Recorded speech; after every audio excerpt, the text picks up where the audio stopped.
UP সদস্য জনাব নুরুল হাসানের শপথ গ্রহণ অনুষ্ঠান।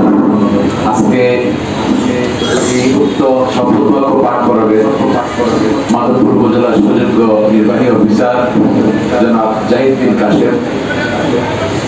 আজকে উপজেলা পরিষদ কক্ষ সম্মেলন কক্ষ তৃতীয় তলায়।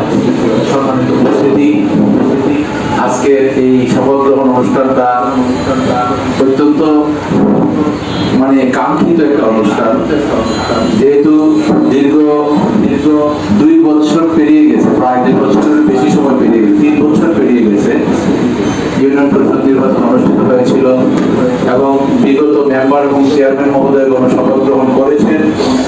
দীর্ঘ 3 বছর পরে আপিল বিভাগের রায়ে একজন মেম্বার নতুন ভাবে আবার আজকে শপথ গ্রহণ করবেন। সেই জন্য বিষয়টা আমাদের কাছে অত্যন্ত কাঙ্ক্ষিত এবং অত্যন্ত আগ্রহের সাথে এখানে অনেকেই ইউনিয়ন পরিষদের সম্পূর্ণ ব্যক্তি, পরিষদের সমুদায় সদস্যবৃন্দ এবং এলাকার অনেক গণ্যমান্য ব্যক্তিবর্গ, সাংবাদিকবৃন্দ এবং উপস্থিত সম্মানিত সুধীবৃন্দ যারা আজকে শপথ গ্রহণ অনুষ্ঠানে এসেছেন, সবাইকে সালাম, শুভেচ্ছা ও স্বাগত জানাচ্ছি।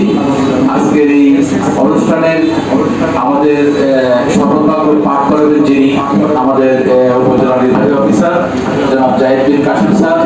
আমি আর দেরি না করে আমি স্যারকে শপথ বাক্য